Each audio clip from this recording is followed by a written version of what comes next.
اور کیا کہا تھا تم نے؟ وہ بے سہارا ہے، اس کے پاس کوئی مرد نہیں، اس کا کوئی ولی نہیں ہے۔ دھیان سے دیکھو مجھے کمینے، میں ہوں اس کا ولی، اس کا شوہر۔ ارسل کو لگا جیسے اس کے سر پر جلی ہوئی کردیسی ٹیکسٹائل کی چھت آ گری ہو۔ یہ انکشاف اس کے لیے ایک زلزلے سے کم نہیں تھا۔ جس شادی کو وہ محض ایک ڈرامہ سمجھ رہا تھا، جس فجر کو وہ ہمیشہ بے آسرا تصور کرتا آ رہا تھا، آج اسے اس کے محافظ، اس کے شوہر سے سامنا ہو گیا تھا۔ بیوی ہے وہ میری، ولی کی آواز میں اب غصے کی کرن تھی۔ چٹاک کی ایک اور آواز نے گردیزی ٹیکسٹائل کے ساتھ ساتھ ارسل کے وجود کو بھی ہلا دیا۔ وہ لڑکھڑا کر کرسی سے ٹکرایا اور نیچے گرا۔ اس کا کردار مست کرو گے تم، اس کی دھجیاں اڑاؤ گے، اس کا کردار میں ہوں، ہمت ہے تو مجھ سے نپٹو۔ اب اس کا ہاتھ رک چکا تھا۔ ارسل جو کچھ ہوش میں آنے کے بعد اٹھ کر اس کے جانب بڑھا، اس کی اگلی حرکت پر ٹھہر گیا۔ اس نے اپنے کالر میں اٹکا ہوا ایک باریک سا پین نکالا۔ اس میں یہ پورا منظر ریکارڈ ہو چکا ہے، تمہاری بکواس بھی اور میرا تمہیں سبق سکھانا بھی۔ اب تم اپنی خیر مناؤ۔ اس نے پین کو ارسل کے لرزتے ہوئے ہونٹوں کے بالکل سامنے کیا۔ اب یہ ایک پین تمہارے باپ کی بچی ہوئی ساکھ کو کیسے تباہ کر سکتا ہے تم جانتے ہو، فیصلہ تمہارا ہے۔ ہونٹوں کے کنارے سے بہتا لہو اور اس کی بھیجی ہوئی مٹھیاں، وہ اس پر کافی قابل رحم لگ رہا تھا۔ اس نے ایک زہریلی نظر فجر پر ڈالی، جو ابھی خاموشی سے یہ سب دیکھ رہی تھی۔ اس کی آنکھوں میں انتقام کی آگ بھڑک رہی تھی۔ میں تمہیں دیکھ لوں گا فجر معراج، میں تمہیں کبھی نہیں بخشوں گا۔ وہ جو کچھ اور کرنے کا سوچ رہا تھا، مگر ریکارڈنگ پین دیکھ کر مزید حواس باختہ ہو گیا۔ اپنی اور اپنے باپ کی عزت اسے بہت عزیز تھی، اور یہ منظر وائرل ہوا تو اس کا بچا کھچا وقار بھی خاک میں مل جائے گا۔ وہ انہیں گھورتا ہوا واک آؤٹ کر گیا۔ ولی نے ایک آخری نگاہ اس پر ڈالی اور پھر فجر کی جانب مڑ گیا۔ اس کے چہرے پر اب وہ سختی اور غصہ نہیں تھا جو کچھ دیر پہلے تھا۔ اس کی جگہ ایک نرم اور محافظانہ تاثر نے لے لی تھی۔ وہ خاموشی سے فجر کے پاس آیا اور اس کا ہاتھ اپنے مضبوط ہاتھوں میں لے لیا۔ فجر نے اس کی طرف دیکھا۔ اس کی آنکھوں میں تشکر اور ایک نیا اعتماد جھلک رہا تھا۔ آتے وقت وہ ولی کے آگے ایک قدم چل رہی تھی، اپنے مقصد کی طرف بڑھ رہی تھی، مگر اب جاتے وقت صورتحال بالکل بدل چکے تھے۔ ولی آگے تھا اور فجر خاموشی سے اس کے پیچھے کھینچتی چلی جا رہی تھی۔ اس کے قدم ولی کے نقش قدم پر پڑ رہے تھے۔ وہ دھوپ میں اس کا سایہ بن گیا تھا، وہ اس کی بے بسی میں سہارا بن گیا تھا۔ ویران ہال سے باہر نکلتے ہوئے اس نے ایک گہری سانس لی۔ رات کی خنکی میں بھی اسے ایک تحفظ کا احساس ہو رہا تھا۔ ولی کا ہاتھ اس کے ہاتھ میں مضبوطی سے جکڑا ہوا تھا، جیسے وہ اسے ہر خطرے سے بچانے کا عہد کر رہا ہو۔ تباہ ہال ٹیکسٹائل مل ان کے پیچھے رہ گئی تھی، اس رات کی تخلیقیوں اور ارسل کی ذلت کی گواہ۔ اس کی زندگی میں ایک نیا باب شروع ہو چکا تھا، ایک ایسا باب جس میں وہ اکیلی نہیں تھی، جس میں ایک ایسا شخص اس کے ساتھ کھڑا تھا جو نہ صرف اس کا شوہر تھا بلکہ اس کا ولی بھی تھا۔ وہ اس کے اندھیروں میں روشنی بن گیا تھا، وہ اس کی تنہائیوں میں ساتھی بن گیا تھا۔ گاڑی کی طرف چلتے ہوئے وہ دونوں بڑبڑا رہے تھے۔ فجر نے ایک بار ولی کی طرف دیکھا۔ اس کی نظریں سوالیہ تھیں، لیکن ان میں ایک گہرا اطمینان بھی تھا۔ ولی نے اس کی نظروں کا جواب ایک دھیمی مسکراہٹ سے دیا، جس میں یقین اور محبت کا اظہار تھا۔ وہ طوفان میں ایک مضبوط سہارا بن گیا تھا، وہ اس کے ٹوٹے وجود کو جوڑنے والا بن گیا تھا۔ گاڑی میں بیٹھ کر فجر نے اپنا سر سیٹ سے ٹکا دیا۔ آج جو کچھ ہوا تھا اس نے اسے تھکا دیا تھا، لیکن اس تھکن میں ایک عجیب سکون تھا۔ اسے معلوم تھا اب وہ محفوظ ہاتھوں میں تھی۔ وہ اس کی مایوسی میں امید کی کرن بن گیا تھا، وہ اس کے ڈر میں ایک بے خوف محافظ بن گیا تھا۔ رات کے سناٹا ان کی گاڑی کی انجن کی آواز سے ٹوٹ رہا تھا۔ وہ شہر کی روشن سڑک کی طرف روانہ ہو گئے، اس یقین کے ساتھ کہ اب کوئی بھی ان کے راستے میں نہیں آ سکتا تھا۔ آج مجھے احساس ہوا ہے سروائیو کرنے کے لیے کچھ افریتیوں کا ہونا کس قدر ضروری ہے، وہ ڈرائیو کرتے ہوئے بولا تو فجر نے سوالیہ نظروں سے اسے دیکھا۔ تمہاری زہریلی ذہانت اور میرے ہاتھوں کی تباہی۔ وہ مسکرا دیا۔ ہاں، کبھی کبھی اپنے افریتیوں کو استعمال کرنا بہت ضروری ہوتا ہے، یہی افریت ہمیں سروائیو کرنے میں مدد کرتے ہیں۔ وہ بس اسے دیکھ کر رہ گئی جو تیز رفتار سے گاڑی آگے بڑھا رہا تھا۔ وہ اس کے اندھیروں میں روشنی کا مینار بن گیا تھا، اور اسے یہ مینار قبول تھا، اسے قبول کرنا بھی چاہیے۔ لانچ کی وسیع و عریض فضا پر ایک مہیب ناک سانس لیتا ہوا سناٹا مستلط تھا۔ ایئر کنڈیشنر کی ہلکی گنگناہٹ اور دیوار پر لگی کھڑکی کی ٹک ٹک بھی اس خاموشی کے بوجھ تلے دبی ہوئی محسوس ہوتی تھی۔ فلک صوفے پر ساکت بیٹھی تھی، اس کی نظریں سامنے میز پر رکھے لیپ ٹاپ پر جمی تھیں، مگر اس کا ذہن کہیں اور تھا۔ آج اس کی خاموشی میں بے بسی کا شائبہ تک نہ تھا، بلکہ ایک سمندر کا سا ٹھہراؤ تھا جس کی گہرائی میں ایک اٹل فیصلہ پرورش پا رہا تھا۔ اس کی انگلیوں کی پورے آپس میں پیوست تھیں اور اس کی کمر سیدھی تنی ہوئی تھی، جیسے وہ کسی جنگ کے لیے خود کو تیار کر رہی ہو۔ ساتھ والے صوفے پر فخر اور فاقرہ بیٹھے تھے۔ فاقرہ کی آنکھوں میں بے چینی اور تشویش کی لہریں تھیں۔ وہ بار بار کبھی فلک کو دیکھتی اور کبھی لیپ ٹاپ کی اسکرین کو۔ فخر خاموش تھا، مگر اس کے چہرے پر تناؤ واضح تھا، جیسے وہ آنے والے طوفان کو محسوس کر رہا ہو۔ لیپ ٹاپ کی روشن اسکرین سے عالمگیر خاندان کے افراد جم و شروع میں بیٹھے اس منظر کا حصہ بنے ہوئے تھے۔ بابا سائی کا چہرہ ہمیشہ کی طرح پروقار مگر سخت تاثرات لیے ہوئے تھا، اور ان کے برابر میں بیٹھے بشارت عالمگیر کے ماتھے پر شکنیں ابھری ہوئی تھیں۔ آخر کار لیپ ٹاپ کی اسکرین سے بشارت بھائی کی بھاری بے صبری سے بھری آواز نے اس گہرے سکوت کو توڑا۔ کہو فلک، آج تم نے یہ اہم اجلاس کیوں بلوایا ہے؟ وقت ضائع کیے بغیر مدعے پر آؤ۔ انہوں نے ہمیشہ اسے سپورٹ کیا تھا، مگر پچھلے چند سالوں میں انہیں فلک کی ضد نے اس سے دور کر دیا تھا۔ یہ میٹنگ فلک کے ہی کہنے پر رکھی گئی تھی۔ اس نے ایک لمحے کے لیے فخر اور فاقرہ کی طرف دیکھا، جن کی سانسیں رکی ہوئی تھیں۔ پھر اس کی نظر اسکرین پر اپنے باپ اور بھائی کے چہروں پر مرکوز ہو گئی۔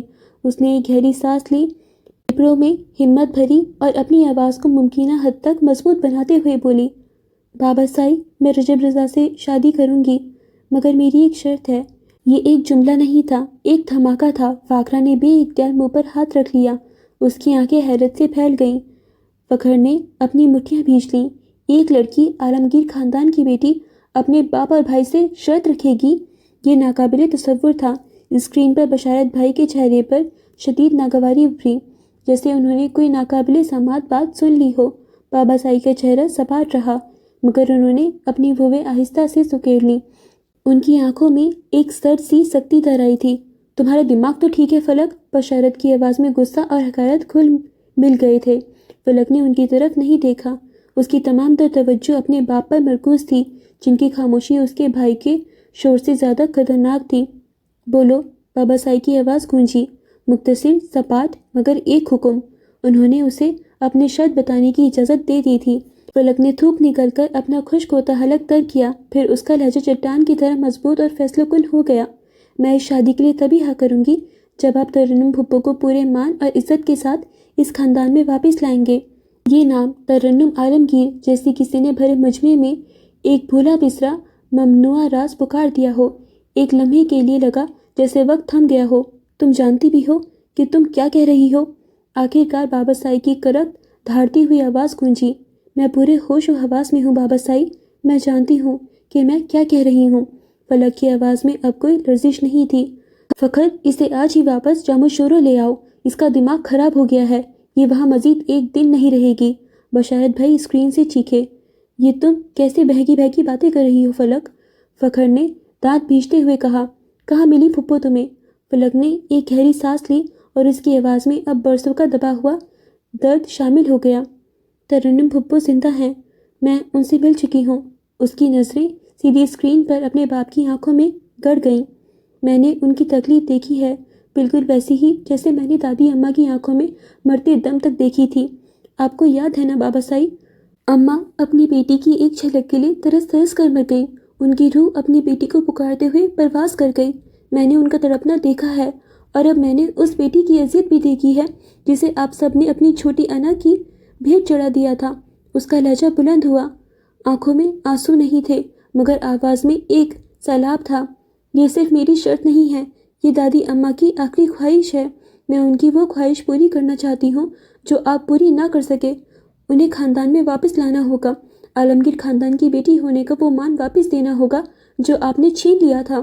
میں تمہیں جان سے مار دوں گا فلک۔ بشارت کا چیخنا اب جنون کی حد کو چھو رہا تھا۔ جسے آگ کر دیا تھا اسے واپس کیسے لایا جا سکتا تھا؟ پورا قبیلہ تھو تھو کرے گا۔ فلک کے لبوں پر ایک تلخ مسکراہٹ ابھری۔ مجھے منظور ہے، آپ لوگوں کے پاس اب دو ہی راستے ہیں، یا تو مجھے جان سے مار دیں یا انہیں واپس لے آئیں۔ وہ اپنا فیصلہ سنا کر سکون سے اٹھ کھڑی ہوئی، پھر تیزی سے لان سے گزری اور سیڑھیوں کی طرف بڑھ گئی۔ پیچھے لیپ ٹاپ سے بشارت بھائی کی چیخیں گونج رہی تھیں۔ فخر انہیں ٹھنڈا کرنے کی ناکام کوششیں کر رہا تھا اور بابا سائی وہ بدستور ایک بت کی طرح خاموش تھے، مگر ان کی خاموشی طوفان کا پیش خیمہ تھی۔ فلک کے قدموں کی چاپ جب سیڑھیوں پر گم ہو گئی تو بشارت کی غصے سے بھری آواز لانچ میں گونجی۔ اسے شہر بھیجنا ہی نہیں چاہیے تھا، غلطی ہو گئی جو میں نے بچی سمجھ کر اس کی یہ ضد پوری کی۔ عورتوں کو اس قدر آزادی دینی ہی نہیں چاہیے، انہیں چار دیواری میں قید رکھنا چاہیے۔ پھپھو نے یہی کیا تھا اور آج یہ بھی یہی کر رہی ہے۔ ماضی کو حال سے جوڑا جا رہا تھا، وہ بھی تو یہی چاہتی تھی۔ جو بھیانک ماضی گزر چکا تھا اسے بھلا کر نئے مستقبل کا آغاز کیا جاتا، مگر کیا وہ مرد اتنی جلدی مان جاتے؟ یہ سوال کافی مشکل تھا۔ گردیسی ٹیکسٹائلز کا ہیڈ آفس کسی فاتح سلطنت کے قلعے کی طرح شہر کے کاروباری مرکز میں سر اٹھا کر کھڑا تھا، مگر اس وقت اس قلعے کے سب سے اونچے برج یعنی ارسل گردیسی کے دفتر کا منظر کسی میدان جنگ جیسا تھا۔ ایک مہنگے امپورٹڈ شیشے کی چھوٹی میز پر دراریں تھیں، کرسٹل کا ایش ٹرے فرش پر بکھرا پڑا تھا اور لیپ ٹاپ کی اسکرین پر ایک بڑا سا سوراخ تھا جہاں یقیناً ایک غضبناک مکہ رسید کیا گیا تھا۔ بکھرے ہوئے کاغذات اور ٹوٹی ہوئی چیزیں اس کے اندرونی طوفان اور اس کی بکھری ہوئی انا کی داستان سنا رہے تھے۔ اس تباہی کے عین وسط میں اپنی وسیع چمڑے کی کرسی پر وہ خود کسی شکست خوردہ بادشاہ کی طرح ڈھسا ہوا بیٹھا تھا۔ اس کا خوبصورت مغرور چہرہ اس وقت سوجا ہوا اور مست شدہ لگ رہا تھا۔ ہونٹوں کا بایاں کونا پھٹا ہوا تھا اور گال پر انگلیوں کے سرخ نشانات اتنے واضح تھے جیسے کسی نے گرم ہاتھ سے دائمی مہر ثبت کر دی ہو، مگر جسمانی تکلیف سے کہیں زیادہ اس کی آنکھوں میں ایک ایسی ذلت تھی جو روح کو چھلنی کر دیتی تھی۔ اسے مارا نہیں گیا تھا، اس کی تذلیل کی گئی تھی۔ مکوں اور لاتوں کا درد شاید وقتی ہوتا، مگر ان تھپڑوں کی گونج اس کے کانوں میں نہیں، اس کی روح میں اتری تھی۔ وہ بازگشت سے زیادہ درگور کر رہی تھی۔ کمرے میں اس کے علاوہ رجب بھی موجود تھا جو کھڑکی کے پاس کھڑا باہر شہر کی روشنیوں کو دیکھ رہا تھا، مگر اس کی تمام تر توجہ کمرے کے ماحول پر تھی۔ اس کے چہرے پر غصہ تھا، مگر ارسل کے غصے کی طرح بے قابو اور تباہ کن نہیں، بلکہ ایک سرد جمع دینے والا غصہ۔ آخر تمہیں اتنی جلدی کس بات کی تھی؟ رجب نے سکوت کو توڑا۔ اس کا لہجہ برف کی طرح سرد اور کاٹدار تھا۔ وہ مڑا اور اس کی نظریں ارسل کے قابل رحم حالت پر پڑیں۔ میں نے کہا تھا مجھ سے پوچھے بغیر مجھے بتائے بنا قدم مت اٹھانا۔ ارسل جبڑے بھیجے بیٹھا رہا، اس نے کوئی جواب نہیں دیا۔ اس کی آنکھوں کے سامنے اب بھی فجر کا سپاٹ بے خوف چہرہ اور ولی کا وہ پرسکون مگر خطرناک وجود گھوم رہا تھا۔ رجب چلتا ہوا اس کی میز کے قریب آیا اور ایک ٹوٹی ہوئی کرسی کو حقارت سے ٹھوکر ماری۔ تمہیں کیا لگا تھا کہ یہ سب اتنا آسان ہے کہ تم ایک اکیلی عورت کو بلاؤ گے، دھمکاؤ گے اور وہ تمہارے قدموں میں گر جائے گی؟ اگر یہ سب اتنا ہی آسان ہوتا تو اب تک رئیس اورنگزیب میرے انتقام کا نشانہ بن چکا ہوتا، سلاخوں کے پیچھے سڑ رہا ہوتا۔ اس کی آواز میں جھنجھلاہٹ واضح تھی۔ ارسل کی یادداشت میں پھر وہی منظر ابھرا، فجر کی وہ اکڑی ہوئی گردن، وہ نظریں جن میں خوف نہیں فیصلہ تھا، اور پھر ولی کا وہ حکم ماننا نہیں، حکم نہیں تھا، وہ فجر کی خواہش تھی جسے اس شخص نے اپنی ذمہ داری بنا لیا تھا۔ اس عورت پر ہاتھ ڈالنا اتنا آسان نہیں ہے ارسل، رجب نے اپنی بات جاری رکھی۔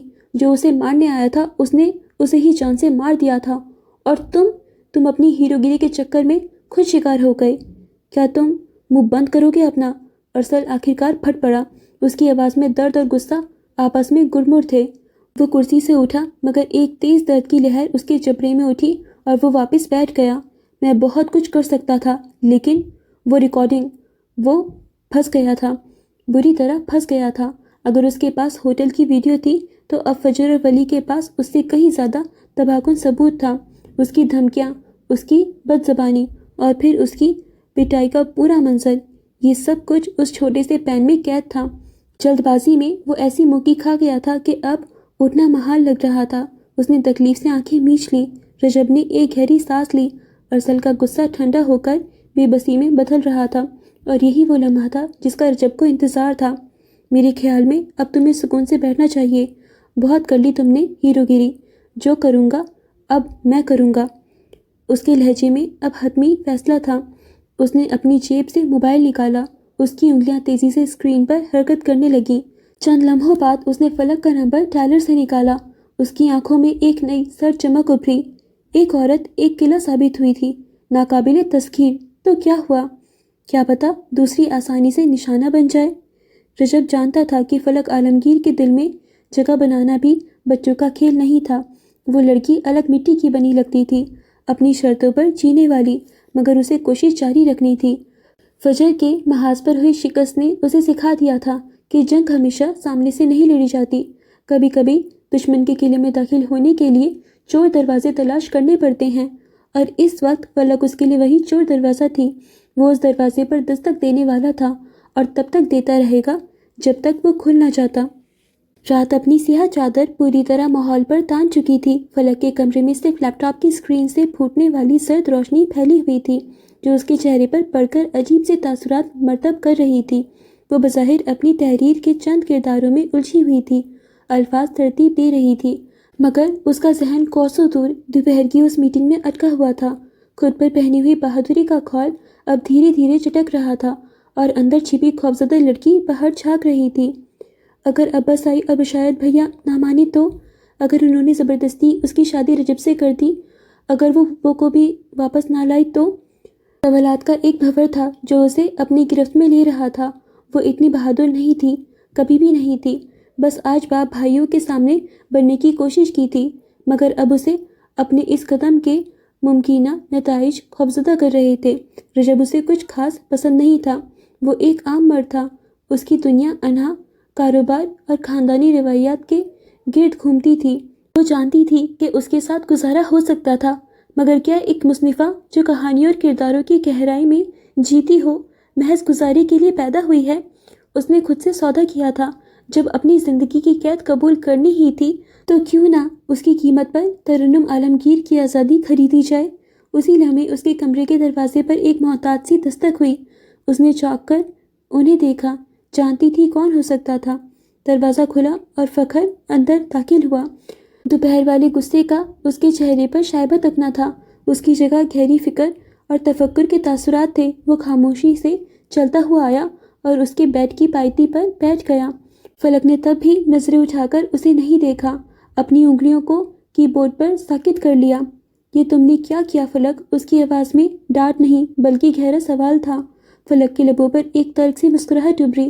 اس نے نظریں اسکرین سے ہٹائے بغیر جواب دیا، جو قید مجھے ملنے والی ہے اس کا فائدہ اٹھانے کی کوشش کر رہی ہوں۔ اس کے لہجے میں چھپی اذیت فخر نے محسوس کر لی تھی۔ رجب اتنا برا نہیں ہے، فخر نے دھیمے سے کہا، جیسے اسے تسلی دے رہا ہو۔ جانتی ہوں۔ فلک نے ایک ٹھنڈی سانس بھری، مگر وہ عام مردوں جیسا ہے، اس میں کچھ بھی ایسا خاص نہیں ہے جس کے ساتھ ایک مصنفہ خوشی خوشی اپنی پوری زندگی گزار دے۔ عباس آئی کبھی نہیں مانیں گے۔ فخر نے حقیقت کی تلخی اس کے سامنے رکھی۔ میں کوشش تو کر ہی سکتی ہوں نا؟ اس کی آواز میں اب ایک ہلکی سی لرزش تھی۔ فخر نے گہری سانس لی۔ اگر قبیلے کو پتہ چلا تو سب خفا ہو جائیں گے، ہماری عزت پر انگلیاں اٹھیں گی، لوگ کہیں گے وجاہت عالمگیر اپنی وہ بہن واپس لے آئے جو آگ کر دی گئی تھی۔ اس کی اس بات پر فلک کے لبوں پر وہی درد بھری مسکراہٹ لوٹ آئی۔ آخر کب تک ہمارے قبیلے کو چھوٹی عزت اس کی بیٹیوں کی زندگیوں سے زیادہ اہم رہے گی؟ اس کا سوال جائز تھا، مگر فخر کے پاس اس کا کوئی جواب نہیں تھا۔ وہ کچھ دیر خاموش رہا، پھر اصل مدعے پر آیا۔ تمہیں پھپھو کہاں ملی؟ بتا دوں گی جب فیصلہ آئے گا۔ وہ اب بھی محتاط تھی۔ عباس آئی کا فیصلہ سنے بغیر وہ اپنے پتے ظاہر نہیں کرنا چاہتی تھی۔ تم مجھ پر بھروسہ کر سکتی ہو، اس نے نرمی سے کہا۔ اس کی اس جملے پر فلک نے پہلی بار کی بورڈ سے نظریں ہٹا کر اسے دیکھا۔ اس کی آنکھیں سیدھے فخر کی آنکھوں میں گڑی ہوئی تھیں۔ ان میں شک تھا، امید تھی اور بہت سا خوف تھا۔ کرنا چاہتی ہوں، مگر اس نے اپنی بات ادھوری چھوڑ دی۔ میں تمہارے ساتھ ہوں۔ فخر کی اگلی بات ایک دھماکے کی طرح فلک کے وجود پر گری۔ اس نے اسے ساکت کر دیا۔ اس کی آنکھیں حیرت سے پھیل گئیں۔ جو بھائی دوپہر میں خاموش اور تناؤ کا شکار تھا، وہ اب اس کے ساتھ کھڑا ہونے کا اعلان کر رہا تھا۔ ہم پھپھو کو واپس لائیں گے۔ فخر کے لبوں پر ایک دھیمی پرعزم مسکراہٹ ابھری۔ فلک ابھی تک حیرانی کے سمندر میں گوتے کھا رہی تھی۔ کیا واقعی؟ اس کی آواز بامشکل نکلی۔ ہاں، اس نے اس بات میں سر ہلایا۔ ایک موقع ملا ہے تو اسے استعمال کرنا چاہیے۔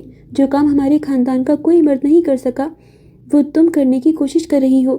مجھے تم پر فخر ہے فلک۔ اس کا بھائی، اس کا فخر، آج اس کے نام کے معنی پورے ہو رہے تھے۔ اسی ایک جملے نے فلک کے اندر جیسے ایک نئی روح پھونکتی ہو۔ اس کی ہمت جو ٹوٹ رہی تھی اسے سہارا مل گیا تھا۔ فخر تھوڑا آگے ہوا اور اس کا ہاتھ تھام لیا۔ میں عباس اور بشارت بھائی کو منانے کی کوشش کروں گا، تم فکر مت کرو۔ یہ وہی فخر تھا جس نے ہمیشہ اس کے لیے ڈھال بننے کی کوشش کی تھی۔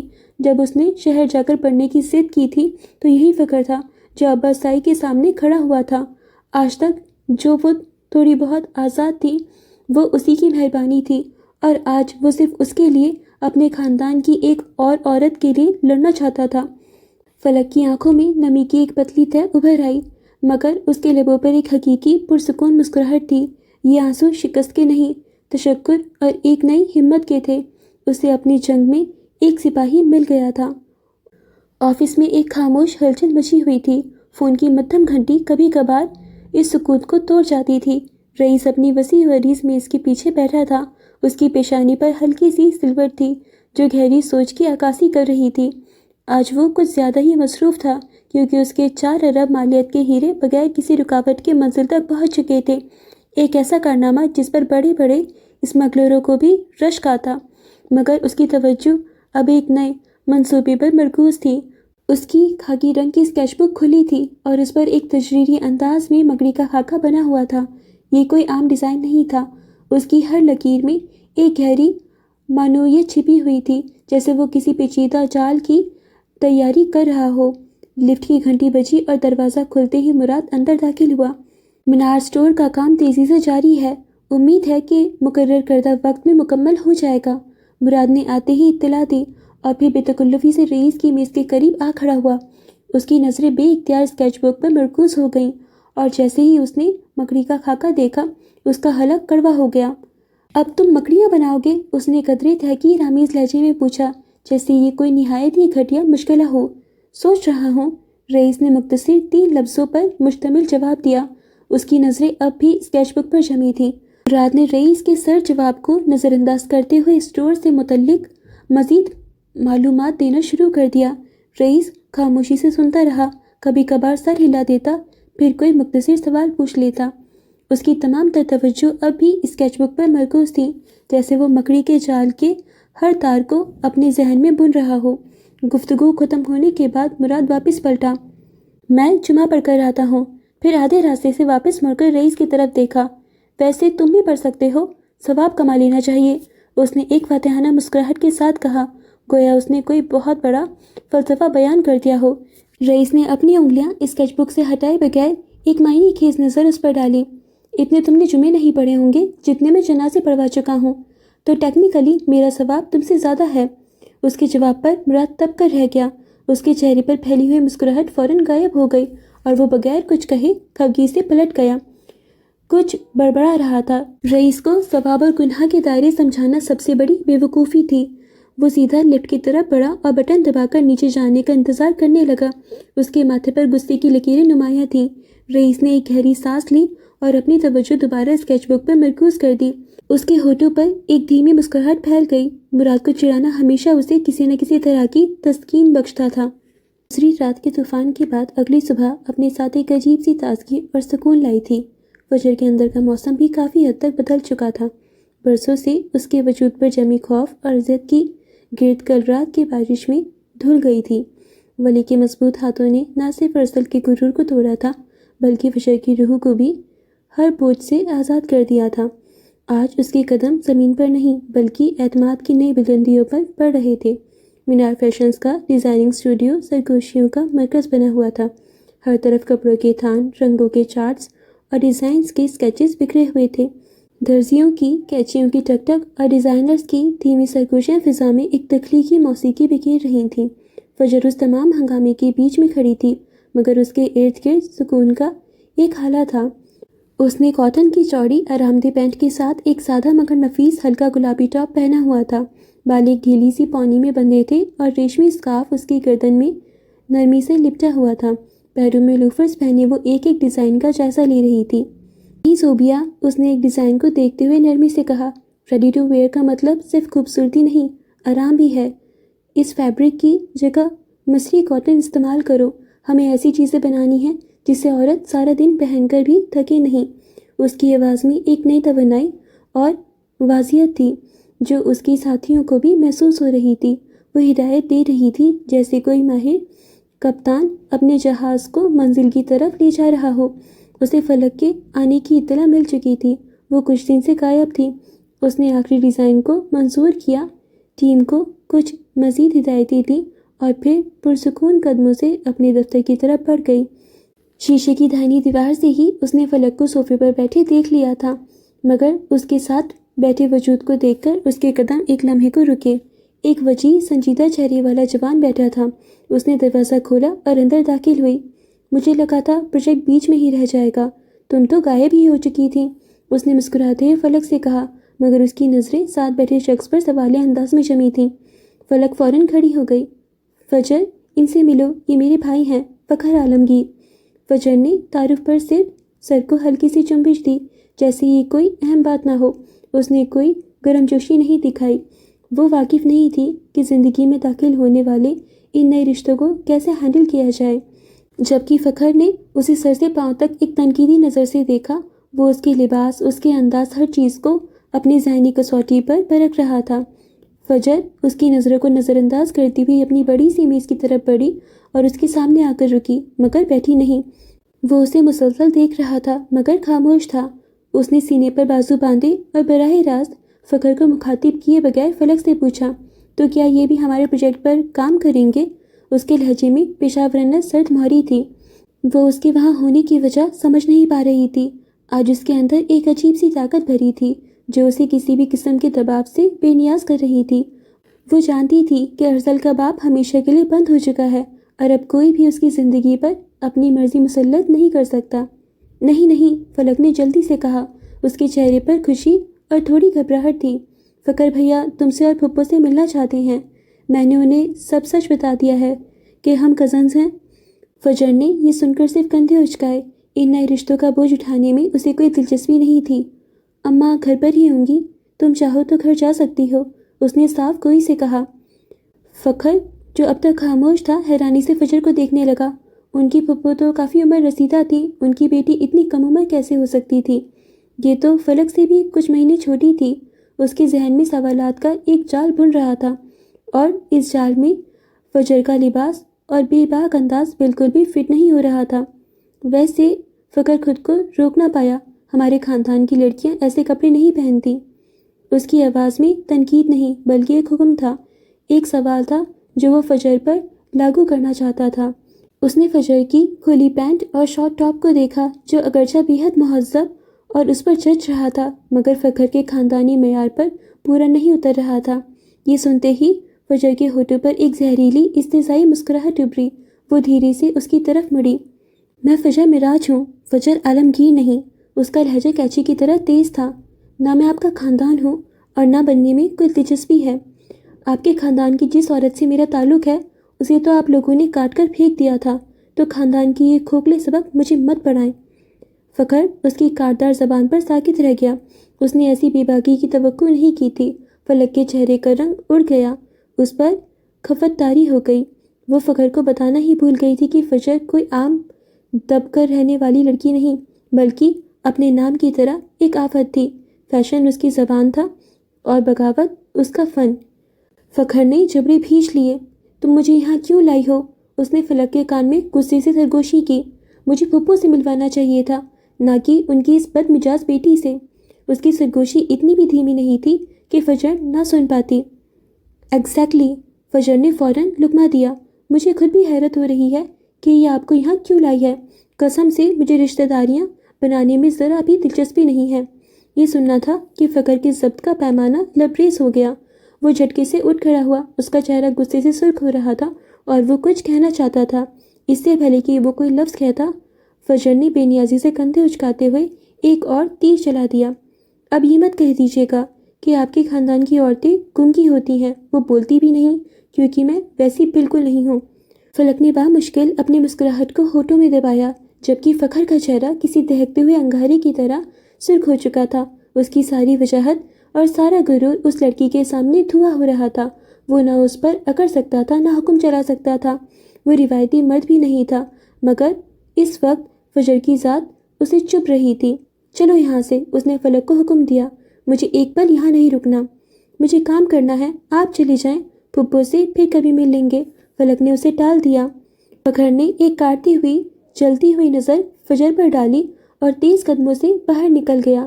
آج اسے اچھی طرح سمجھ آ گیا تھا کہ فلک کی زبان کو یہ نئی دھار کہاں سے مل رہی تھی۔ اس کے جاتے ہی فلک کا ضبط کیا ہوا قہقہا ابھرا۔ بہت اچھا کیا تم نے، مجھے اتنی ہنسی آ رہی ہے۔ وہ ہنستے ہوئے صوفے پر گر سی گئی۔ فجر کے چہرے پر ایک ہلکی سی مطمئن مسکراہٹ تھی۔ وہ اپنی کرسی پر بیٹھ گئی جیسے کچھ ہوا ہی نہ ہو۔ اس کے لیے یہ سب معمول تھا۔ دنیا اس کے اصولوں پر چلے نہ چلے، وہ دنیا کے اصولوں پر نہیں چلے گی۔ یہی اس کا سادہ سا فلسفہ تھا۔ اوکے فرینڈس، تو آج کے لیے بس اتنا ہی، باقی پارٹ ہم نیکسٹ ایپیسوڈ میں کنٹینیو کریں گے۔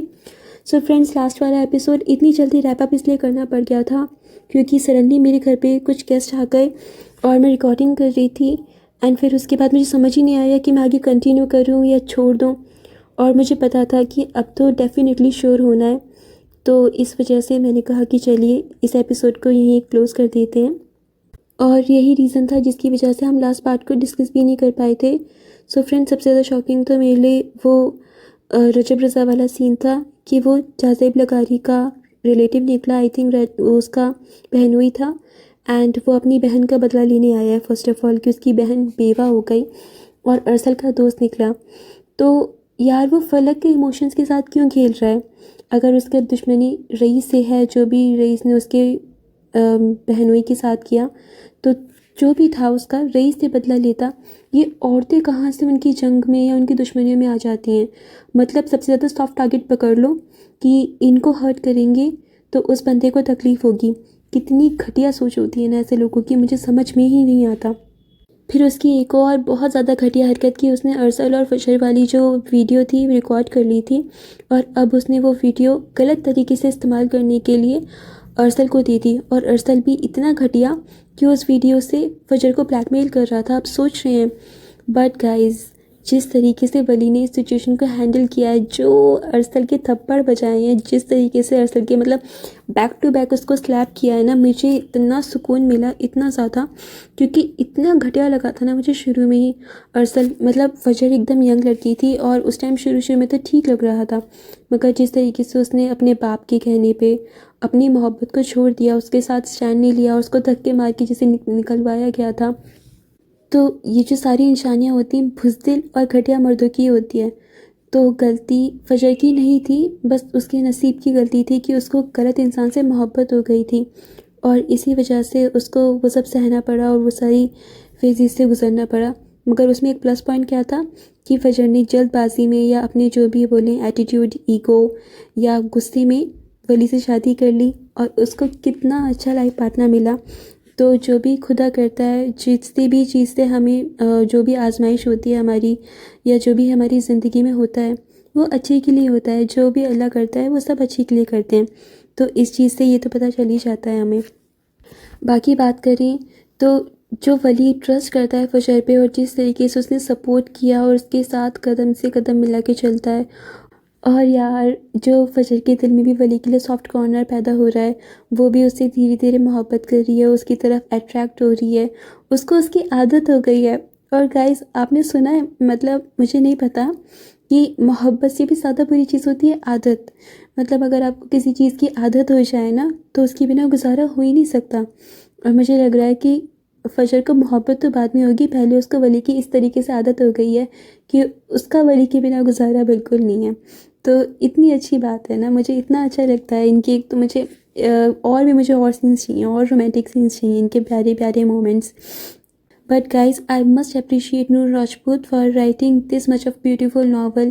اس کے اندر اتنے خوبصورت مومنٹس ہیں، اتنے پیارے سینس ہیں، ایک دم دل کو چھو جاتے ہیں، اور کچھ کچھ چیزیں اتنی ریئلسٹک ہیں کہ ہم ایسے سوچتے ہیں کہ واقعی ہم اپنی ریئل لائف سے ان کو ریلیٹ کر پا رہے ہوتے ہیں۔